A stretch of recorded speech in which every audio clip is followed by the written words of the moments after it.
All right, good morning, everyone. Let's go over this really quick. I kind of put this on here for a couple reasons. One is to review, and the other one is my calculus students struggle solving problems like this, for number one, for sure, because they're not used to solving with that two-thirds. So here's my hint. Let's pretend that the two-thirds is not there, and we're just going to solve using regular algebra, right? So I'm going to move the 17 over to the other side, and that's going to give me, what is that, 115, I believe? And then we're going to get rid of the 3 by division.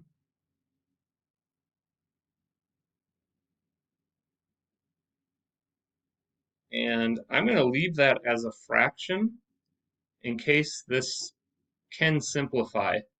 Um, this is not a very friendly number. I probably should have made it a little easier, but that's all right. We get decimal answers. So now the question is, what did I do? I isolated the variable, and now I have to get rid of the two-thirds power. And there's a couple of ways you can do this. The fastest way is I eventually need that exponent to be a 1. And the only way I'm going to be able to take a two-thirds and turn it into a 1 is if I raise it to the reciprocal power, 3/2. And what that turns into is that turns into a fraction times a fraction. When we have a power times a power, we multiply the numerators and multiply the denominators. So I end up with 6 over 6, but 6 over 6 is really just 1. And you actually don't even need that there. So basically, that's what isolates x. And then I'm going to just grab my calculator, because this is not a very friendly number. And we're just going to raise it to the 3/2 power. And it does turn back into a fraction, but man, is it ugly. So here's a little hint. If you ever have your final answer, and this is kind of leading you up towards calculus, you always round your final answer to 3 decimal spots, right? Or in this specific case, I just use the math feature, and that's option 1, I believe, is the fraction. I turned it back into a fraction, and I ended up with a very crazy fraction, which is fine. That's still an answer. Okay, so the big reason why I wanted to review this is anytime you have an exponent that isn't something super friendly, you can always raise it to the reciprocal power, and our goal is to make this x turn into x to the first power. So how do I get this to turn into a first power? You multiply by the reciprocal every time. And then I threw this one out here to see how far you would get. And I'm curious how everybody approached number 2. Right? So if I add 10 to both sides, we get 7 times 2 to the power of t equals 132. So I added 10. And then again, we're doing the same algebra steps to start. We're isolating whatever is the exponent, so 2 to the power of t. So I'm going to take 132 and divide it by 7. And, ooh, okay, this one did not turn out well. But that's all right. If I leave it as a fraction, usually fractions are better to turn into. The question I wanted you guys get to, and maybe this was a little too tricky, was how do I get rid of a base 2, right? What is the power that goes up here for t that gives me 2 turning into 132 divided by 7? Well, that's the question for today. And so I do want to say that it was a little bit of a trick right now to find t, all right? But we are going to teach you how to do this now. The only way we could do it is guess and check, and I tried to pick a number that you couldn't really get, which is not very friendly here, but a little bit of a trick. So how can we find t? Well, the only way we're going to be able to do that I'll just show you this here since we have it up, is what if I take this form, right? Right now, this is an exponential form. Well, this whole unit, we've been dealing with items in log form. So wait a minute, what if I change this? Right now, my base is 2 to the power of t. Well, if I take that base and I put it in the spot where there's a log, and I take the log of the answer, that's going to equal t. So right now, this is really the only answer that we have. And it's not a really friendly number. You guys don't know how to do that in your calculator yet, but you will today. So that's the kind of idea here is if you're in exponential form and you can't solve it using regular algebra, switch over to log form. And now our calculator will actually help us through this. And that's the goal today. Okay, really quick, this came up. I want to make sure students are aware of this opportunity. We're going to celebrate Black History Month coming up in February, but we're going to actually lead up to a whole bunch of items if you're interested. So if you're looking for a student, well, the Black History Month, they're looking for student leaders for Black History Month committee to plan and organize the second annual event of 2021 Black History Month Showcase. Student applicants must attend weekly Zoom meetings from 3 to, attend weekly Zoom meetings at 3 starting Thursday, December 17th. So that's this week.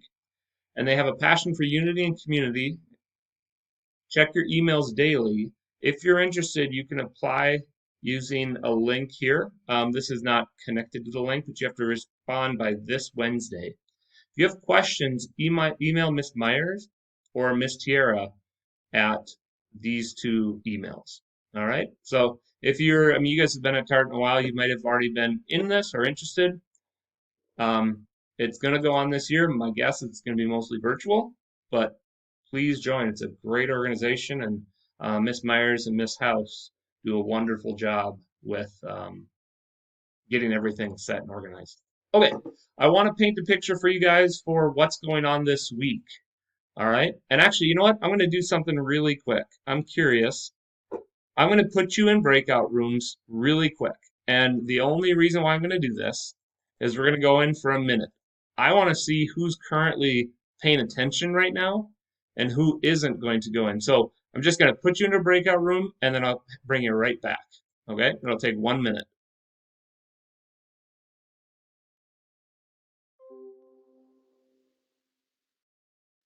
Before break. And we got this week and then 2 days next week, but I'll only see you on 1 day next week. I want you to know that this Wednesday, the 16th, is the last day for Chapter 3 late work. The reason why is we're going to take the test in class on Thursday. So I want you to have all your late work in by then, and that way I can get a grade and I can have everything updated before break quite easily. So what are we doing this week? Today we have our last section. We're actually going to learn how to solve logarithms, and I'll teach you how to use your calculator. So we've got notes, and then we got some Delta Math homework. Wednesday, you guys are going to be assigned the Chapter 3 study guide in Delta Math. Notice, it is optional. I want you to be aware of that because it's a longer assignment. You should do as much as you need to be prepared for this test. Now, do remember, if you complete one problem from each category or section in Delta Math on this study guide, you automatically guarantee yourself a 70% on the Chapter 3 test, right? That's kind of what we're going to do for a retake, so that policy is still true for this trimester, just like it was last trimester. So if you want to guarantee yourself a 70%, do one problem from the study guide and you'll be set. Now, I will let you know that the test, as you guys are well aware of, is made up of problems from that study guide, right? We just take one of the problems that are in there and we assign it. And that test has to be taken in class. I want you to be aware of that. Plan ahead right now. You are taking that test in class at the start of class, and it's due at the end of class on Thursday. All right, you are going to be expected to show all of your work on a separate sheet of paper, and then when you're done with the test, you'll submit that image to Schoology, and there are some points assigned to the work that you show, and those points will go in towards your test. All right, it's less than 10 points, but that's a significant amount out of 50. So there are things you can do to make sure that you get the best grade possible here. Just make sure you're taking the correct steps. If anybody has an issue with taking the test in class on Thursday, please send me a message right now so I can adjust and talk to you about it. All right, so here's what we got today. We're going to do our very last, oops, this shouldn't say video. This should say day 2. We are doing our last section of this unit, 3.5 day 2, and you've already seen kind of what that looks like through our warm-up today. It's solving, right? I'll be able to solve logarithmic and exponential equations. You don't really have to write this down, it's just a quick review. So we're going to use the idea of inverse functions to help us solve logarithmic and exponential equations. And the one thing I want you to understand is that the two functions that we've studied this unit were the natural log and then the exponential form. So I have two exponential forms. We have e to the x or a to the x. And if you're think of it, a can be any number. So like 2 to the power of x. That's an exponential form equation. And then to undo an exponential, we use the log form. So if I change an item, these two functions are inverses. Well, the idea is what does an inverse do? Right? Inverses are opposite operations. So something like add and subtract. Right? Or if I have x squared and the square root, those undo each other, and that's the idea with an inverse. An inverse will undo what the other function did, and what you're ended with, or what at the end of it, if you apply an inverse to its own function, you get back the value you started with. And that's the whole idea that we need to take into play today. So here's the idea. We're going to go through a handful of problems. Some of them we're going to do together, and then some, like we did the other day, I'm going to have you private message me the answers on specific ones. I am marking down your, not if you got it right or wrong, but I'm marking down the fact that you responded because I'm going to keep track of engagement this trimester. And I just want to see who's participating and who's sitting back. So, all right, our goal is to solve for x. And there's two ways to do it. One way is taking this idea of a common base. You don't have to use this method right here.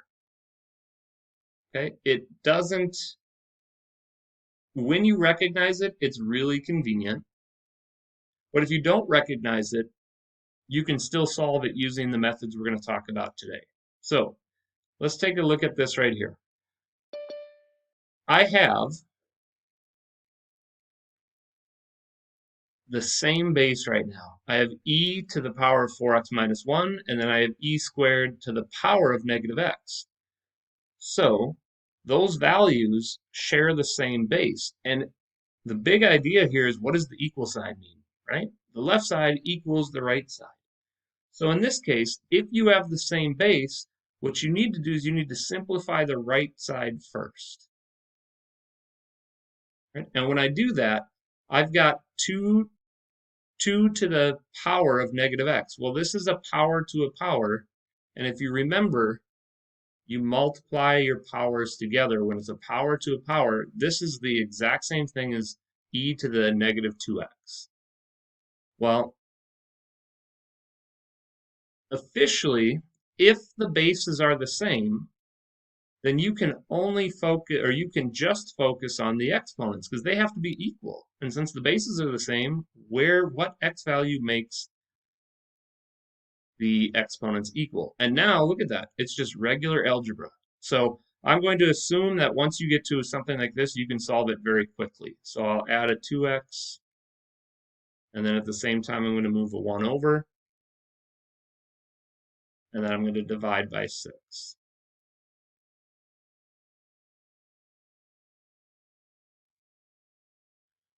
Okay, now I'm going to add, and you don't need this, I just want to show you the idea of an inverse and how it works in this function right at this step here.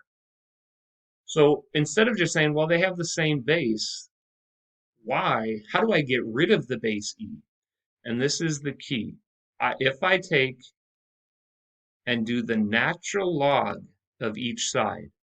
Now, why the natural log? Because base e and the natural log are inverses. They're going to undo each other, which means if I take the natural log will get rid of the base e, and all that's left is the exponent. And same thing here. The natural log and base e go away, and all that's left is the exponent.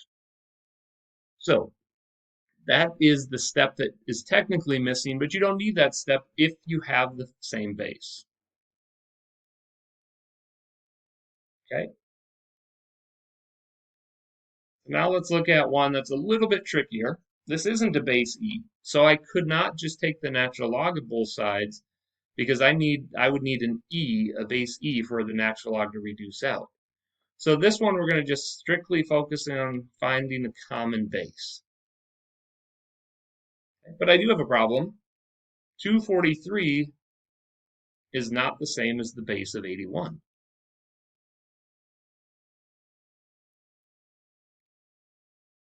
But what if I take this 243 right now and I divide it by 81?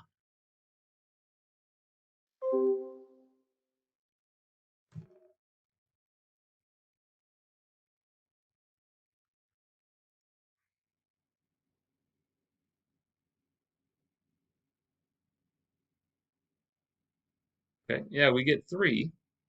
Now, what if I take 81? Can't 81 be broken down even further as well? 81 is 9 and 9, and then we get 3, 3, 3, 3. So wait a minute.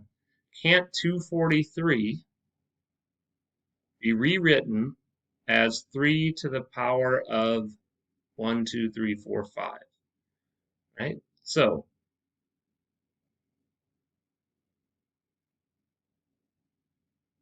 notice I still have this big power of 2x plus 4.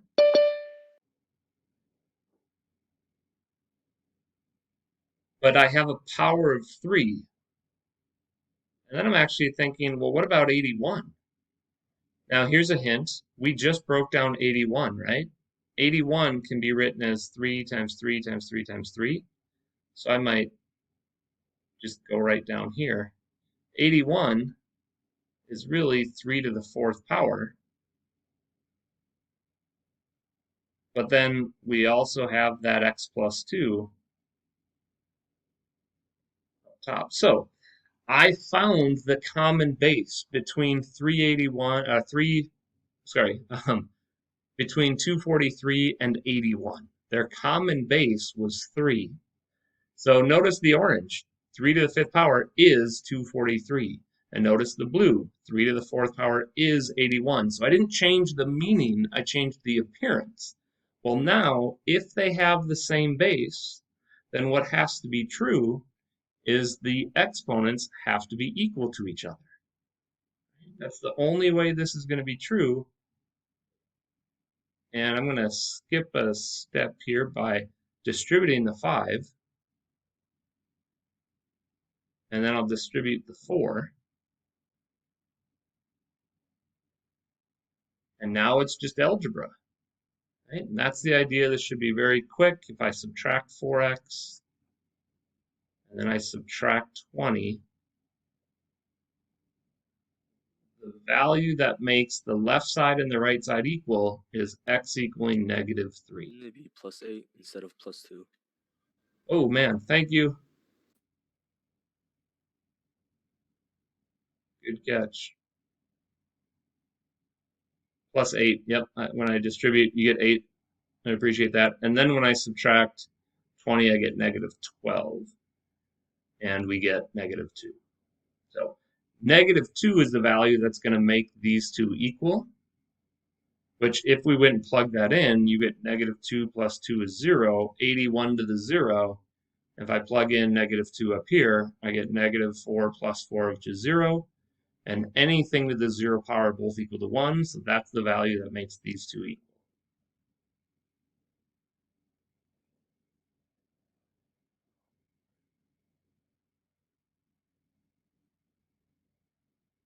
All right, same idea here. Notice 4. I'm going to check to see, does 4 to some power give me 256? So I might just try that right over here quick. You may know it, you may not, but I know 4 squared isn't the case. I know 4 to the third power is 64. Does 4 to the fourth power give me 256? It does. So this is using that idea of I already have a base 4. Now I could change it to a base 2 because 4 is 2 squared, but 4 also 4 to the fourth power goes into 256. So I'm going to rewrite 256 as 4 to the fourth power. But then remember, we still have it to the power of x minus 1, so we would multiply those powers together. And now I have that exact same common base. So we're just going to distribute the 4.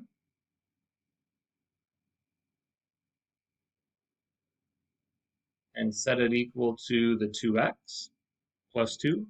And now it's just algebra, right? So hopefully you're really good at that, super comfortable. And we should get x equals 3. Okay, so here's what we got. Right now, I see that I cannot get a common base. I can't make 10 look like 63, and 63 can't be the same base as 10. So what we have to think of is we got to think of, well, what is provided, right? Right now,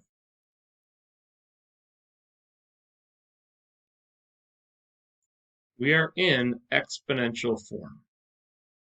And some people like to put parentheses around the base, but I can't solve this. There isn't any amount of algebra that I currently know to get rid of the base 10 and keep the x over 4. So our job then is once, if we're in exponential form and we can't solve it, then we have to end up changing it to log form. And that's the important skill that we hope you guys mastered is I have the base, so I'm going to take the log of the base, and then it's the answer that goes in the parentheses for the log, and that has to equal the exponent of x over 4. All right, so we went from exponential form, we changed it to log form, and now we have to introduce something to do this in our calculator, and this is where your calculator is going to come into play.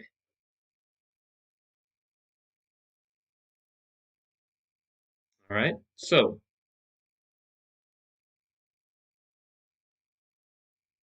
I'm going to highlight this, and the next step we're going to do in our calculator. It's called the change of base. Okay? So what we have to do is I can't just grab this. Let me see if this will work here. There we go. So I can't just go log of 63 because notice there is, well, actually, this one will work, but there is no spot to put a number right in here for your base. Now, we know that this is a special one, 10, you could actually just plug your answer in and that's the answer. But I want to show you what if your base isn't 10. We have to use the idea of a change of base formula. So here's what you're going to do in your calculator is you're going to just take the log of the answer, which was 63, and you're going to divide it by the log of the base. Those are equivalent expressions. I'll show you with that calculator piece. So notice we know what the log of 63 is because that had a base 10.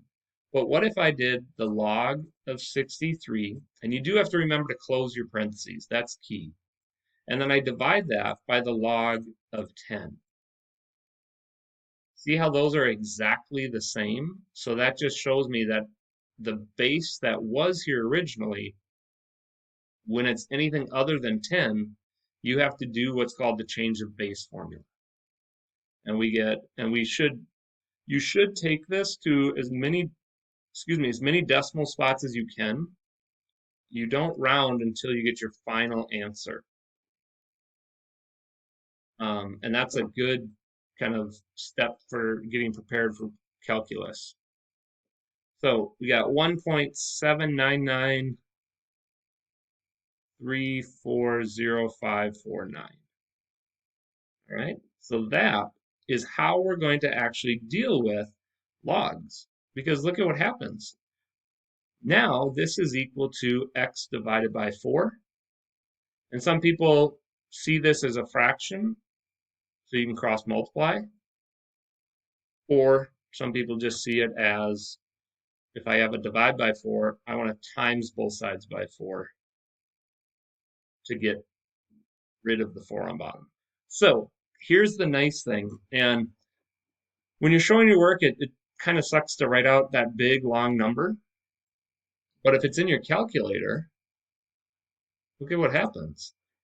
I already have this answer right here. All I'm going to do is take that answer times 4. So just hit times 4. And do you see how that answer pops up? Then you have the most exact answer that you can get. And that's our goal. Right? We want to get the most exact answer. And then once you have that, we would round to the third decimal. So in this case, it's 7.197.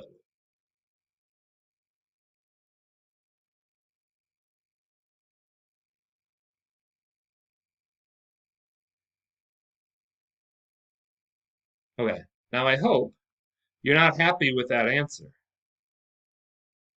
Right? What we want to do is we want to check. And I have to let you in on a little secret here.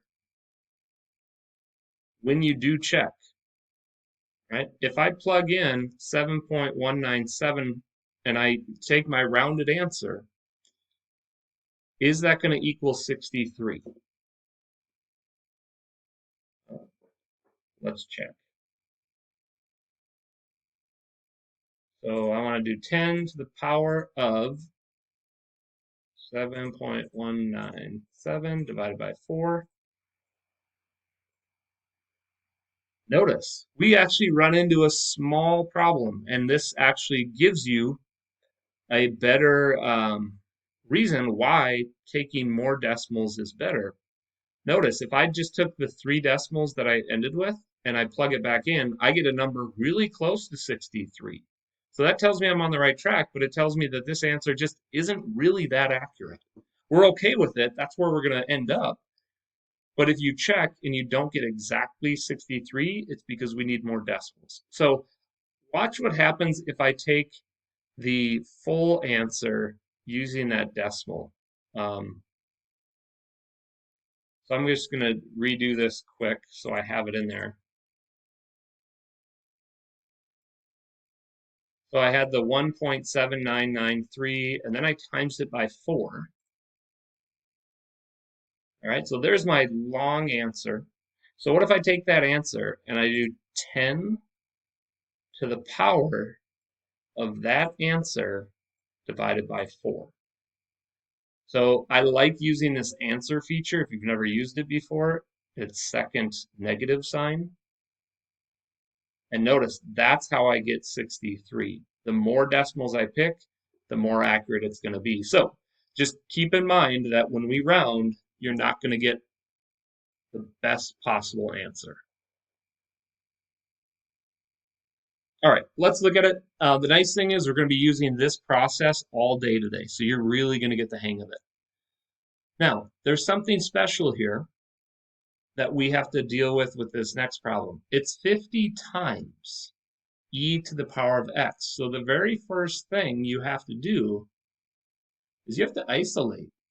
Just like we did as if it was just an x, we have to isolate e to the x, which means I have to get rid of the 50 first. Okay, we're going to divide both sides by 50, and that gives me e to the x equals 10. Okay. Now, you might know this. I'm going to show one extra step and then show you that you don't need to do that extra step. But this is in exponential form right now. Okay? We want to change from exponential form, and I want to change it into log form. Now we do know that it's the log of the base, e, of the answer, which is 10, is equal to the original exponent.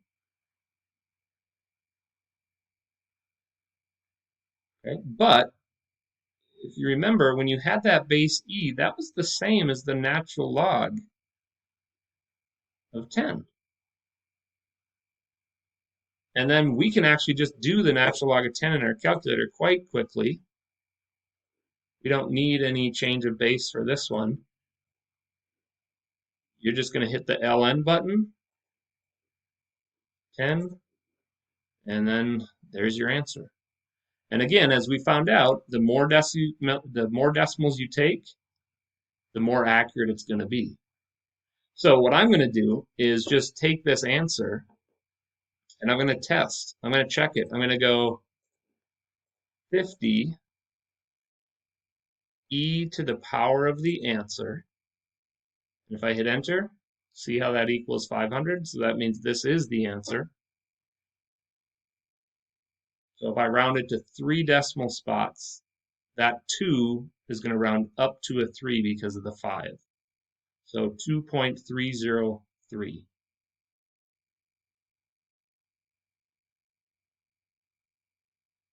Now actually, as I'm thinking about this, I'm in my calculus brain right now. We always want to round our final answer to 3 decimal spots or more.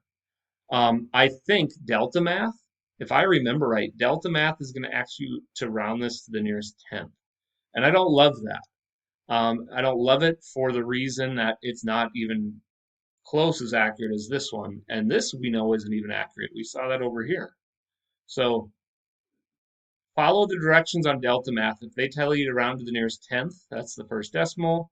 If they don't, if you're doing this just for fun, you should always round to 3 decimal spots or more. Okay? Now, I do want to show you one trick that I use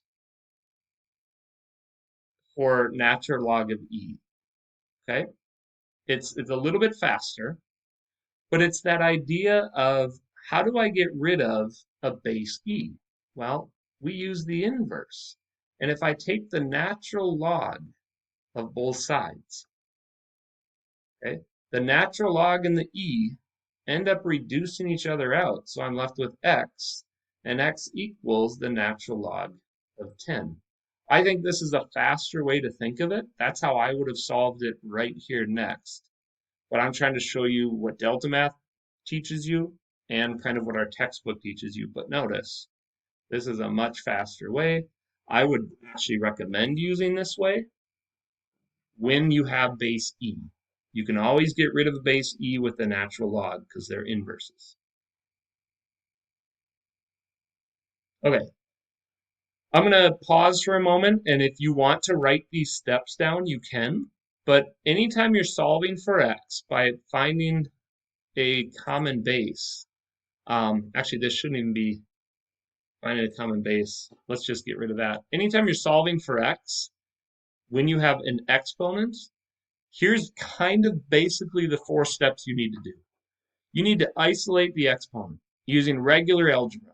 Add, subtract, and then multiply, divide to get the exponent by itself. And then we have to change from exponent form to log form, right? And once you're in that form, you're going to be in log form. Then we got to use the change of base to get it into something we can plug into our calculator. And then once you finish solving for x, you're going to check your answer. All right, just a quick connection, just so we're clear on that change of base. Let's say that I've got the log of 18 base 3. How would I do that in my calculator? Because there is no spot to put a base 3. So what you would do is you would change both items. You would change the base, and this is why it's titled change of base. You would change it so it's the log of 18 divided by the log of 3. Well, why is this called change of base? Well, we changed that base, and remember, your calculator automatically does the same base of 10, but we don't write that 10.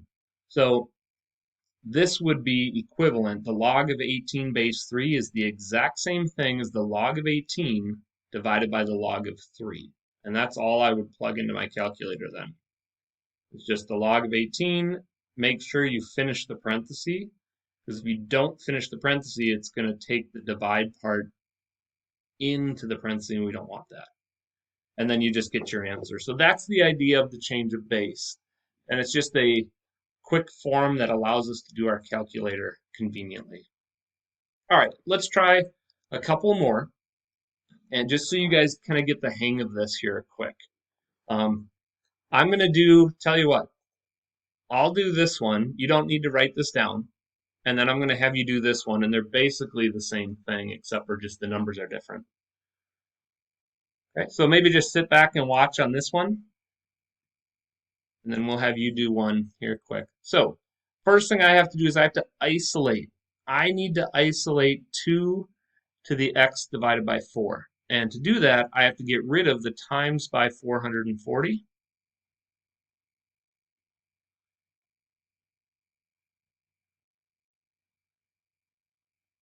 And I recommend leaving this in fraction form. So I'm going to reduce it, but if I actually divide both items by 40, I get 1 over 11. Now notice, I'm in exponential form right here, right? And this, I can't solve this using regular algebra, so I have to change into log form. So I'm going to take the log of the base, which is 2, of the answer, and that has to equal x divided by 4.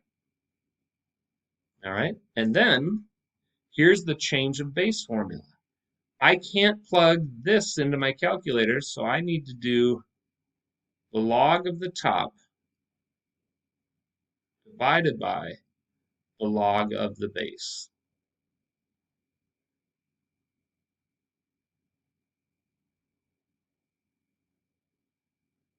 Right? And if I do those in my calculator, that will give me some decimal answer that equals the right side, x divided by 4. So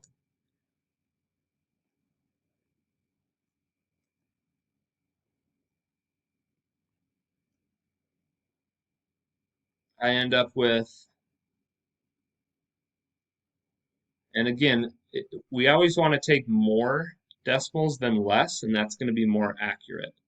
Let me just show you quick where that came from.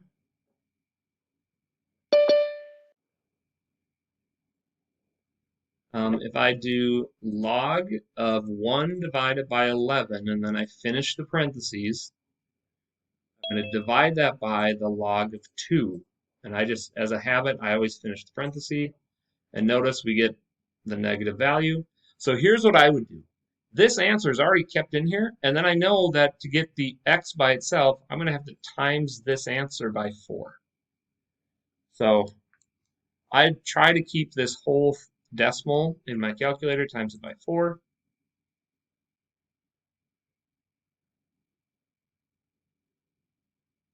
And then my final answer is negative 13.838 if I round to 3 decimal spots. But these directions said round to the nearest hundredth. So I would just round it that up to a 4. All right, I want you guys to do this problem right here and message me your answer for X, or number 7, or for this answer. What did you get? Private message me that.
Really quick.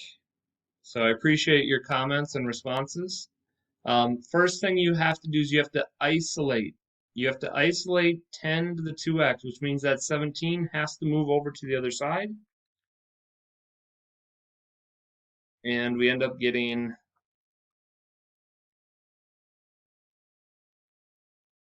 10 to the power of 2x is equal to 8. So now notice this is in exponential form, so I have to change it to log form. So it's the log of the answer with the base 10 is equal to 2x. And then since this is a base 10, you don't technically have to do the change of base. You could just plug log of 8 into your calculator because it's automatically going to give you a 10. Or if you do it by habit anyways, the change of base formula is going to produce the same answer either way.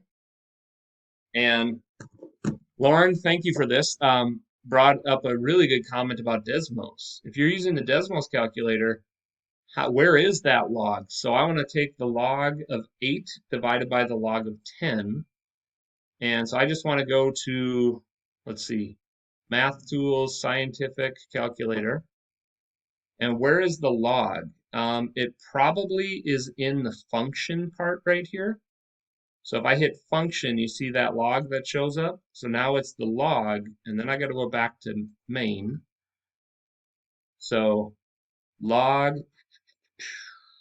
divided by, so log of 8 divided by, and then I got to go back to function, log, and then 10. So that was I always forget that, Desmos is is a pretty useful thing, and sometimes I forget that it's there.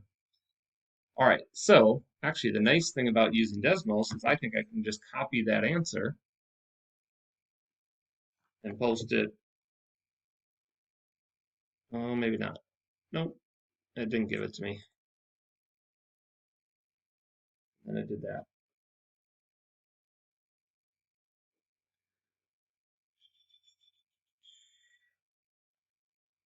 All right, so we know that however you use your calculator, you get 0.903089987, that whole mess. And then if I times it, or if I take that answer and I have to solve for x, I'm dividing both sides by 2. And then this one they said, I think they said round to the nearest hundredth, you get 0.45. Okay.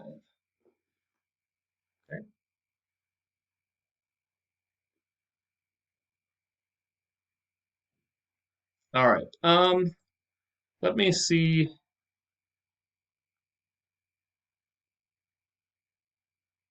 I don't think we need to do this one. We can get rid of this one, but I want to do this one here. Because this one is just a little bit different. This is about as hard as it's going to get.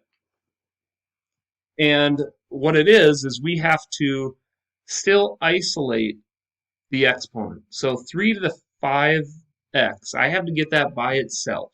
And that's where you're going to use backwards of PEMDAS. And your goal is just to get this part by itself, right? So we first always add or subtract. And you do not need to show these algebra steps. You can do this in your head or on your own.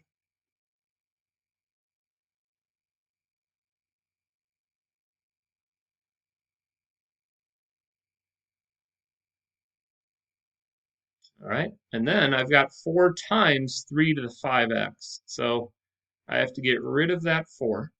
And my advice is leave this fraction, 11 fourths. It doesn't reduce down, so let's just leave it. But now you can see we are in exponent form. I don't like that. I don't know how to figure this out. So what I have to do is I have to change it to log form.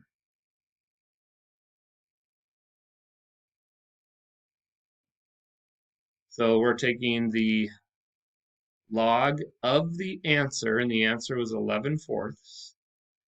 And the base is 3. So base in the exponent is always the base in the log, and that has to equal 5x. And then it's the same work in your calculator. You do not have to show this blue work unless you want to. It's just basically assumed that if you're going to find the answer, you know you're going to have to do the blue part in your calculator. Make sure you finish the parentheses around the 11 fourths.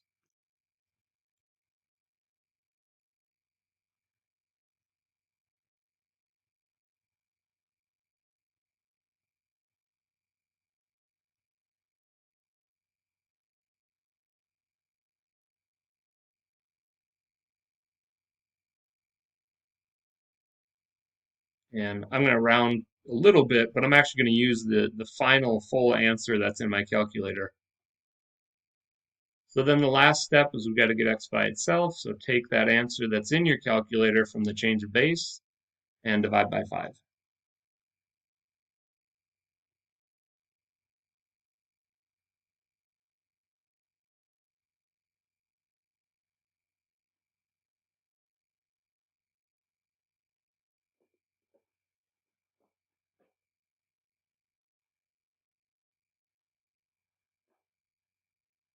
All right, I want to again just show you what I would do to check this answer, because if this is a test or a quiz, I want to know if I'm getting it right. So what I'm going to do is I'm going to just go back to what I would have had in my calculator already. I would have had the log of 11/4 divided by the log of 3, and then I would have taken that answer and divided it by 5. So there's my x value. Well, let's go back to the original problem and let me show you how I would do this. Okay? I would go 4 times 3 to the power of 5 times the answer. And that answer is the original part that was prior to what I had in my calculator. And then plus 8. And because I'm not rounding, this should get me as close as 19 as I could possibly get. And there it is. It works. So I think it's pretty helpful for you guys to be able to understand how you check in your calculator. And then also keep in mind, if you check an answer that isn't all the decimals that are given, you might not get exactly 19. You might get 18.894 or something like that.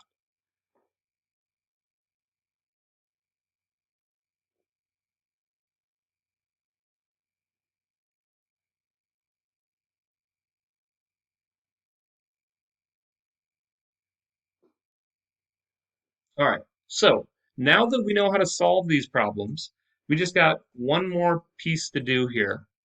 And I will just let you know, there is one question on the test, basically just like this. The only difference is it has different numbers. And you've got a couple problems like this in your homework.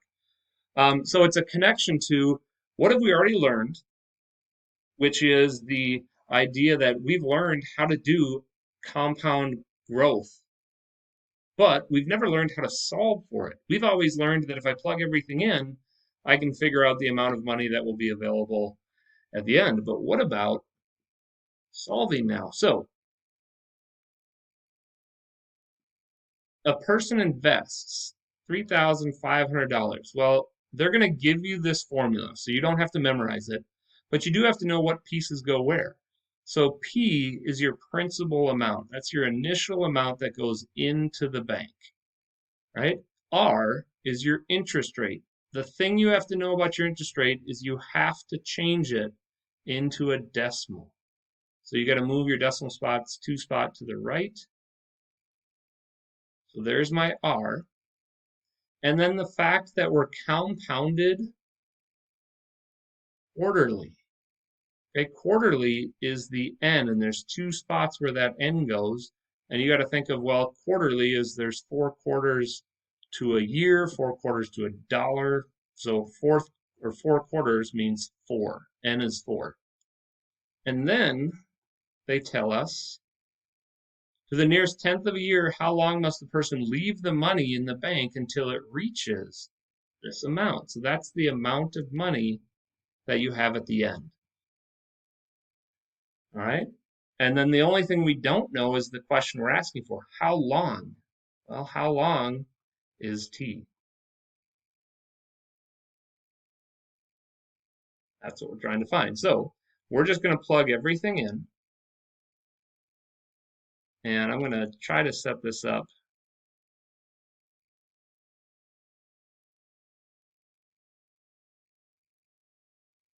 using the colors that I just chose. So we want to figure out, when will I reach $5,800? Well, that was when we started with $3,500 in the account. We had an interest rate, and this is where you have to turn it into a decimal. Can't take the percent. And then our rate divided by the 4 quarters, but then we also have the 4, because it's compounded quarterly, we have to multiply the rate or the time by 4 as well.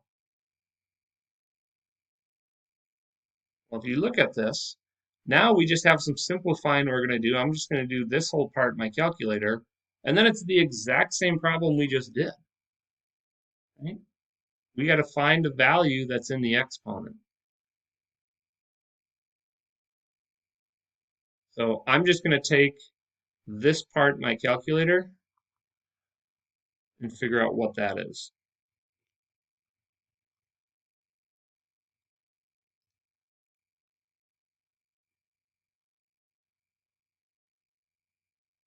And I recommend using the full decimal here.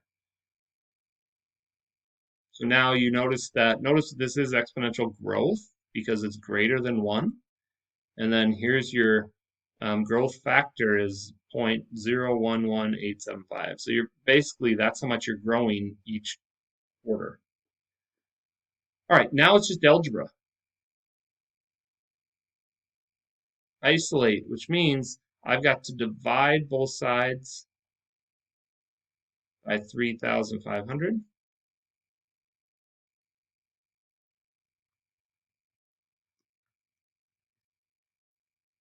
And my advice would be leave all these decimals in your calculator. Don't round anything until you get your final answer.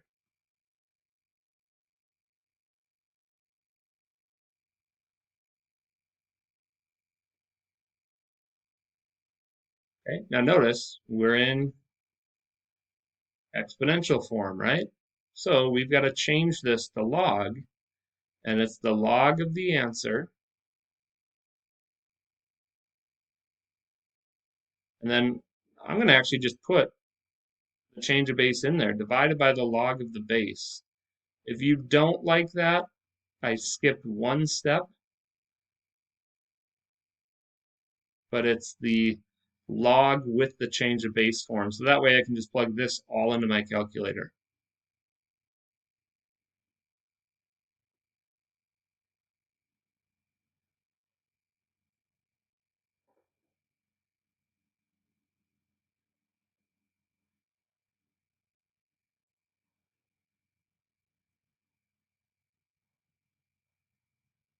I'm just going to do log 1.675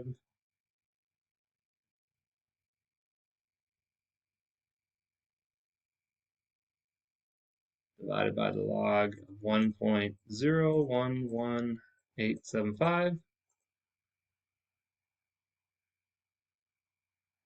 And that's going to give me the 42.786. So I would write that here, but then I'm going to have to divide by 4. So I'm just going to do that right away.